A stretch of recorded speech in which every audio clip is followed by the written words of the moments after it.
Isa naman sa inabangan sa Senate hearing ang pagharap nga po ni Davao City Vice Mayor Paulo Duterte at bayaw na si Attorney Mans Carpio sa pagdinig inakusahan ni Senator Antonio Trillanes ang anak ng Pangulo na miyembro ng Chinese Triad at ang kanyang patunay ang taturaw ng Vice Alcalde. Pag-usapan po natin yan mga kapatid kasama ang aming senior political correspondent sa Senado na si May Andos Baños. Good morning. Good morning. Pagpahinga ka ba? Pagpahinga naman. At sa daming nangyari anong kahapon. Okay, si Senator Antonio Trillanes ang matagal na talagang gustong ipatawag itong sina Pulong at Attorney Mans. And finally, ayan natupad yung kanyang kagustuhan at talagang nakapagharap na.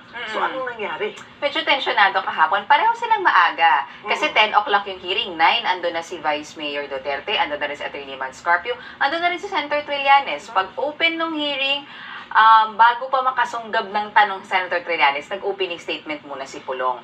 Sabi niya, dumalo siya sa pagdinig bilang respeto sa Senado, pero sabi niya hindi niya raw sasagutin yung mga baseless allegations laban sa kanya. Pero opening statement pa lang, Cheryl, may pasaring na siya kay Trillanes. Ito yung part na yun. A senator once said that we are a family of murderers, and I am untouchable. Allow me to quote a message from a colleague of mine in the City Council of Davao. Every dog has his day. The law of karma will operate specially to those with evil intent. Alam niya, naniniwala ako dun sa quote na yon. Naniniwala talaga ako. At may karma talaga.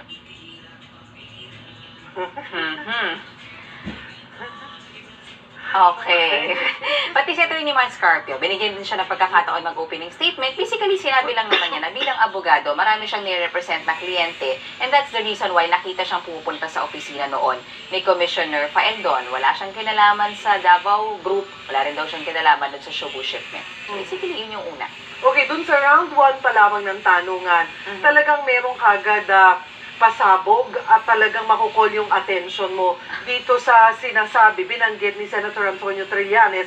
Ito nga yung tattoo daw ni Vice Mayor Pulong, na miyembro siya ng isang Chinese triad. Anong relevance mo? Actually, nagulat din tayo na yung accusation kay Pulong ay smuggling. Pero yung talagang buhay naman nung tanong, may tattoo ka ba?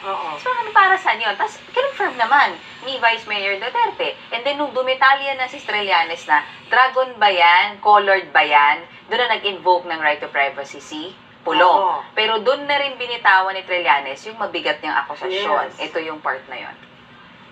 Itong intelligence information na ito ay binigay sa akin ng isang foreign country na ang sinasabi ay itong si Vice Mayor Paulo Duterte ay member ng Triad. At ito, ang proof ng kanyang membership ay yung tattoo sa likod. Yan ang mag-i-explain ng lahat ng ito at merong mga competition among syndicates. Dahil yan yung proof. That's the physical evidence of his membership sa Triad, yung tattoo. So, napagsabihan ni Senator Gordon si Senator Trillanes sa pagkakataong yan na medyo bigat yung allegation mo. Huwag kang basta-bastang, sabi niya, don't abuse the witnesses. Sabi niya, kung wala ka namang ebidensya. Okay. So ngayon, lahat interesado, ano kaya ang itsura ng tattoo ni Vice Mayor Pulong? Dahil inamin naman niyang may tattoo siya eh. Pero nung mga ano nangyari nung mga susunod? Kasi hindi biro nga, katulad sinabi ni Senator Gordon, na hindi biro itong mga ipinupukol ni Senator Trillanes kay Vice Mayor Pulong, nakasapi nga ito sa Triad. Correct. Ano yung pinakabasihan? Kasi oo, actually, yung tattoo lang talaga. Pero actually, mas nakakakilabot yung paliwanag ni Senator Trillanes na yung Triad na tinutukoy niya ay isang malaking sindikato nakabase sa China, Macau, Hong Kong. Sabi niya, responsable to sa mga criminal activities, shipment, illegal na droga, sabi niya. At sabi niya, yung ebidensya is yung tattoo. Kaya nagkahamunan na labas mo or papicturean natin, sabi niya, dahil yan yung pinakamatibay na ebidensya na na miyembro daw ng triad yung anak ng Pangulo. Ito yung parang explanation ni Senator Trillanes. Ako, tinatanong ako ng ebidensya. Ang ebidensya po ng membership ng triad ay yung tato mismo kasi meron siyang sacred digits. Ngayon, kung willing itong si Vice Mayor Duterte, pipicture natin, tapos papadala natin sa USDA para i-decode. Kung willing ka lang naman. Kung willing ka lang naman. Are you willing, Vice Mayor Duterte? No way. Oh, no. Mr. Chairman, Mr. Chair, I'm sorry. Mr. Chair, no way. Hindi pa sanay eh. Oo, Kailangan hindi. laging may Mr. Chair. O, tsaka siguro parte ng katawan ko to eh. Bakit kaya siguro siya? No way. Pwede. Oo, yung kanyang, yung pribadong bahagi Oo. ng kanyang katawan. Ano, sa likod ba? Sa likod Sa lang. likod. Tila parang nang-iinis pa rin talaga si Senator Trillanes. Pinilit-pilit pa rin talaga niya. Kasi ang sabi niya, once mapicturean yan at mapadala nga daw doon sa kinauukulan, malalaman, pag ma-decode, malalaman kung anong faction siya ng triad. Pero wala, hindi yan umubra. Ayaw talaga ni Pulong.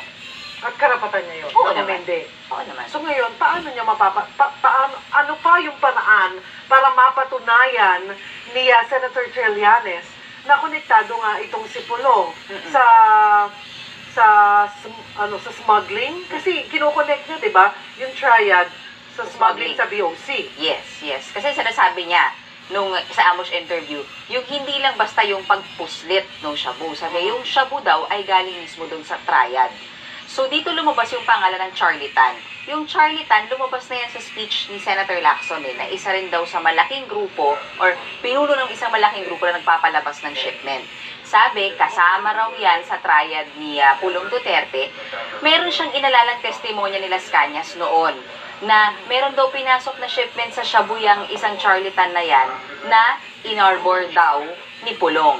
Inamin naman ni Vice Mayor Duterte na kaibigan niya itong Charlie Tan na ito. Ito yung bahagi ng hearing na yun. Vice Mayor Duterte, sino si Charlie Tan po sa inyo? Kaibigan ko po. Alright, anong pagkakakilala mo sa kanya? May-ari ng ETK-TV. May business sa Palawan, yung mga seafood. And meron din siyang babuyan. Yun yung mga negosyo niya. Minsan naman, nagiinuman kami. Kainuman ko po. Sa tingin mo ba posible na may involvement siya sa pagpasok ng mga container sa port? Or sa tingin mo, hindi ito posible dun sa Charlie Tan ho na kilala ninyo? Your Honor, Mr. Chair, I think Charlie can best answer that question. In fairness to the guy, he's very candid.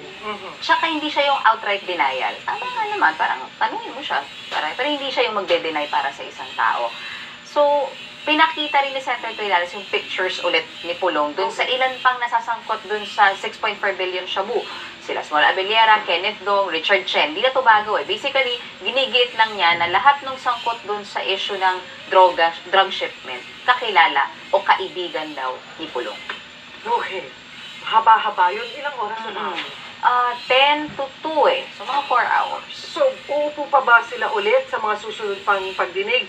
Or they're done with Attorney Mans and Vice Mayor Pulong? So far, mukhang hindi na. Mukhang sabi ni Senator Trillanes, kung may pumasok na lang na bagong information, that's when they will again call the two.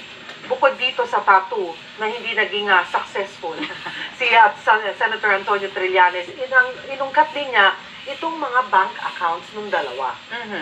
Basically, gustong i-establish yung Senator Trillanes na maraming pera. Itong sila Vice Mayor Duterte, sila Attorney Juan Scorpio. Sabi niya, ang posibleng source, smuggling at droga. Sabi niya, so inisa-isa niya yung bank accounts, di umano, ni Vice Mayor Duterte na nagkakahalaga ng 104 million pesos. Pero pinalagan niya ni Pulong. Kasi sabi niya, parang nalamang kinalaman sa pagdinig yan. Ito yung point ng hearing na yun. Mr. Chair, do I have to answer this irrelevant question? If you wish to answer, you may do so. I refuse to answer anymore. Bakit nyo nire-refuse? Wala namang... It's up to us to determine what is relevant or Yes, not. Mr. Chair, this is not part of the inquiry. parang nang-aasar lang talaga si Senator Trillanes, you know? Si Attorney Mans Carpio, meron din, sabi, inungkat din ni Senator Trillanes yung bank accounts niya sa iba't ibang branches, 121 million pesos daw. Pero, nag-invoke na si Attorney Carpio ng bank secrecy law. So, ayaw niyang ilabas kung ano man yung bank accounts niya. Medyo nairita at some point Senator Trillanes kasi parang natatawa sa kanya si Attorney Carpio. Pero sinabi lang naman nito na hindi raw kasi siya familiar sa figures. So, bakit niya papatulan Hindi ko siya familiar sa... figures? Hindi raw niya alam kung saan nanggagaling yung 121 million pesos. Okay. Okay, naghamon, ako nang inabutan ko to na hinahamon niyang papirmahin yung dalawa ng Oo. waiver, ng bank waiver. Mm-mm. Eh, kumasa ba? Dahil nga nag-invoke ng bank secrecy law, mukhang handa si Senator Trillanes at all eventualities. Mhm. Kasi dala niya yung bank waiver eh. Mm. So, kasi once may pumirma, ibig sabihin, bubuksan sa komite Yes. yung pagkakataon at karapatan na buksan yung bank account. So, sabi niya, ito yung bank waiver, baka gusto nyo na lang pumirma para daw malaman. Kasi kung hindi raw totoo, si Senator Trillanes naman daw yung mapapahiya sa buong mundo, sabi niya. Pero kung totoo, eh di at least makita rin natin. Pero hindi yan, hindi kinagat nila Attorney Carpio at nila Vice Mayor Duterte yan. Ayon din sa kanilang abogado, bakit sila kakagat sa laro ni Senator Trillanes? Ito yung pahayag ng abogado ni Vice Mayor Duterte. He has the forum. He has the valid forum. He made this, my job is just to expose him as a hoax. He's a military propagandist. He always refers to intel, which is unvalidated, because it will never be admitted in court. So, okay, after walang sinagot, hindi kumasa, hindi pumayag sa waiver, ano ang nahita ni Senator Antonio Trillanes sa lahat? Lalo na, ang laging sinasabi nga ng mga kapwa niya senador din na magpakita ng matibay na ebidensya na nagko-connect sila.